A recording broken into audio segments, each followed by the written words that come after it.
The South China Sea dispute centered on overlapping territorial and maritime claims, mainly between China and Southeast Asian countries like Brunei, Malaysia, and the Philippines and Vietnam also.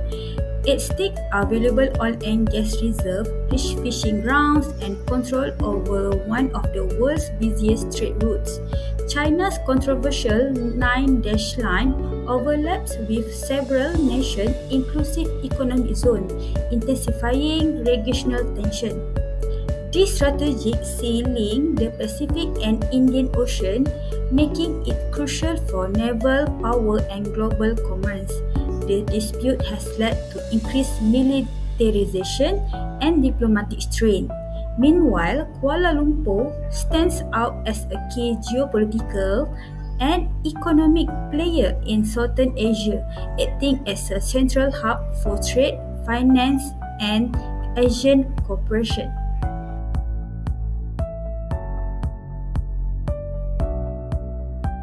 ASEAN, or the Association of Southeast Asian Nations, plays an important role in promoting peace and diplomacy in Southeast Asia. One of its core principles is non-interference, meaning each member country agrees not to get involved in the internal affairs of others. This helps maintain mutual respect and avoid conflicts between nations. ASEAN supports the sovereignty and independence of all its members, creating a foundation for political, economic, and social cooperation. By encouraging peaceful dialogue and decisions based on consensus, ASEAN helps keep the region stable and united. Even as the world faces new challenges, ASEAN continues to focus on regional cooperation, shared growth, and lasting peace across Southern Asia.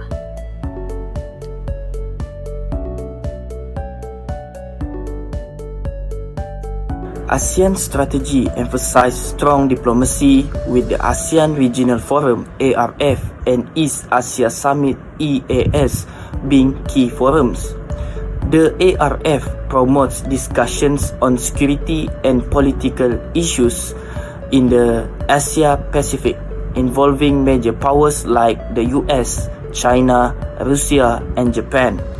The EAS guides security discussion, promotes dialogue, and encourage peaceful dispute resolution, promoting trust among member nations. In 2002, ASEAN adopted the Declaration on the Conduct of Parties in the South China Sea (DOC), aiming to normalize behavior, reduce tension, and promote peace. The DOC laid the foundation for mutual trust, committed parties to peaceful negotiations, safety strength, and cooperation in sensitive areas. It marked a significant milestone in ASEAN's engagement with China. ASEAN and China are negotiating a Code of Conduct (COC) to manage disputes in the South China Sea. The COC aims to institutionalize rules, prevent incidents, promote transparency, and ensure peaceful settlements.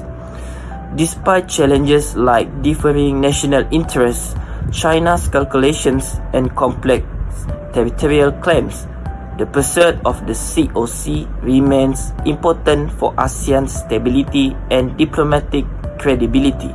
ASEAN and China have engaged through various dialogue mechanisms, including annual summits, ministerial meetings, and specialized working groups to cooperate in trade, connectivity, education, and maritime security. The ASEAN-China Free Trade Area (ACFTA) enhances economic interdependence and prevents conflict escalation. Regular communication, information sharing, and managing maritime incidents are key to maintaining a constructive relationship. ASEAN emphasized the importance of international law, particularly the UNCLOS 1982, in resolving maritime disputes, particularly in the South China Sea. The 2016 Permanent Court of Arbitration A ruling favoring the Philippines sparked ASEAN support for international legal norms. Despite international division, ASEAN support international rule and oppose power-based claim in maritime affairs. ASEAN strategy relies on internal cohesion among its member states, particularly China, to address disagreements on sensitive topics like the South China Sea. Consensus-based decision-making ensures policy influence, but back-channel talks, peer pressure, and unofficial diplomacy are used to address internal dissimilarities. Frameworks like the ASEAN Charter strengthen bargaining leverage and international legitimacy.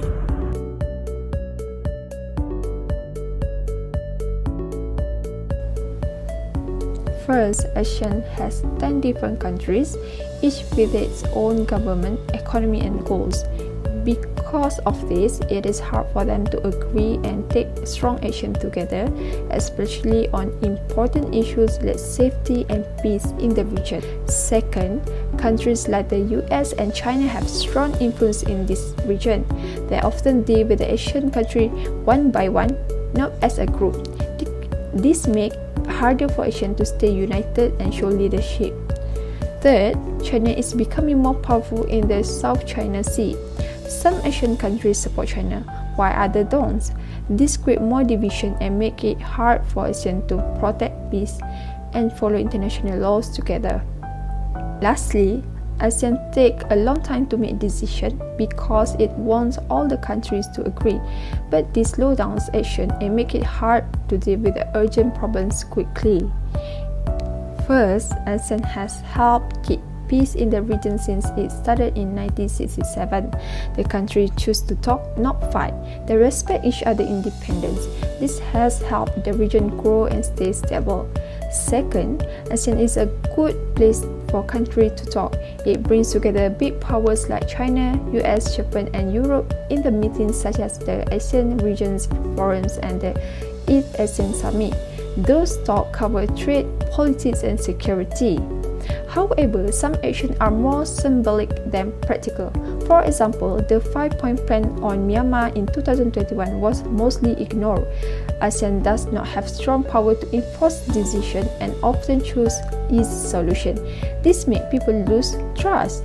Also, ASEAN values unity, but sometimes it affects how effective it is. The rule of non-intern threats make countries cooperate but delay strong action, like what we saw with the Myanmar crisis. Lastly, ASEAN credibility is being tested. In the South China Sea and the Rohingya crisis, ASEAN response has been weak. Members are afraid of causing division, so they stay silent on human rights issues. In conclusion, ASEAN has played an important role in keeping peace in the region. Through diplomacy, dialogue, and working together, it avoids conflicts and focuses on finding common ground. Legal rules like UNCLOS help guide ASEAN in dealing with issues such as the South China Sea. However, progress on the strongest agreements like the Code of Conduct has been slow because of the difference within the group and outside pressure. While unity helps ASEAN stay together, it also makes it hard to act quickly and firmly. Moving forward, ASEAN must improve its balance between unity and strong action to stay effective and respected.